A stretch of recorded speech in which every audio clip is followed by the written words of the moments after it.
జూబ్లీస్ రైమత్ నగర్ కూడలిలో నిర్వహించిన బహిరంగ సభలో ఆయన మాట్లాడుతూ అవినీతి రహిత ధర్మపాలన సాగిస్తున్న మోడీ చేస్తుండు ధర్మపాలన, ఇది ప్రజలకు తెలుసు, మూడోసారి ఆర్టికల్కినే వస్తాడు.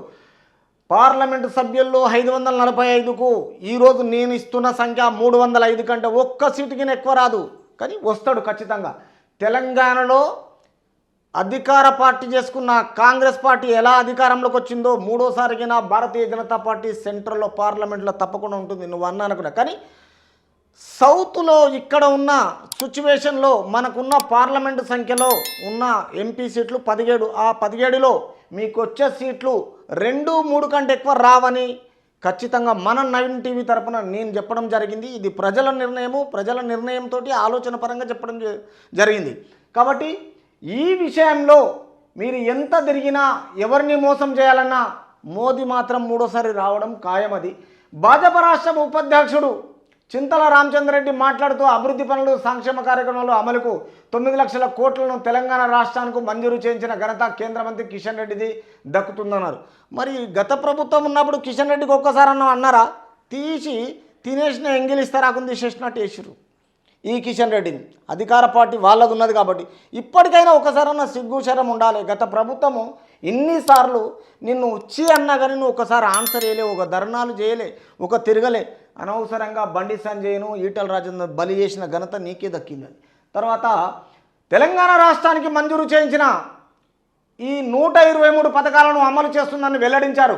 పార్టీ హైదరాబాద్ సెంట్రల్ జిల్లా అధ్యక్షుడు డాక్టర్ గౌతమ్ రావు అధ్యక్షన జరిగిన ఈ సభలో నాయకులు లంకాల దీపక్ రెడ్డి, డాక్టర్ పద్మ, వీరభనేని జూటూరు కీర్తిరెడ్డి, కుంబాల గంగరాజు, సో వీళ్ళందరూ పాల్గొని దారి పొడవునా భాజపా నేతలు, కార్యకర్తలు, అభిమానులు కేంద్ర మంత్రి కిషన్ రెడ్డిపై పూలవర్షం కురిపించారు.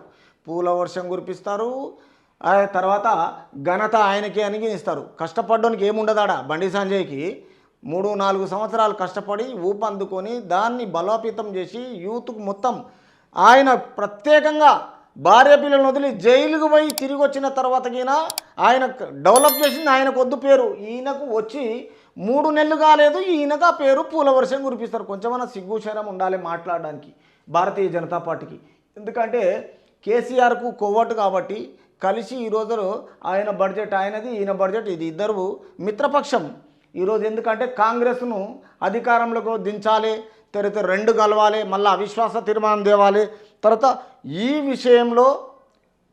విషయంలో రేపు కాంగ్రెస్ల నుంచి కొందరిని కొనుగోలు చేయాలి, ఇద్దరు మిత్రపక్షం కావాలి, కాంగ్రెస్ను దించాలి, అవిశ్వాస తీర్మానం చేయాలని ఒక ప్లాన్ వేస్తారు ఎత్తుగడ. కానీ అది కుదిరేది కాదు, ప్రజలు ఒప్పుకోరు, రాళ్లతో కొడతారు జనాలు.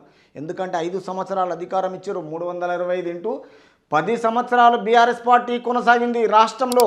ఇప్పుడు 5 సంవత్సరాల వరకు ఎవరు అడగడానికి లేదు. తిరిగి మీరు అధికారంలో ఉన్నట్టు మీకు ఒక భ్రమ ఉంది తప్ప బీఆర్ఎస్కు బీజేపీకి అవి కుదిరే వ్యవహారాలు కావు.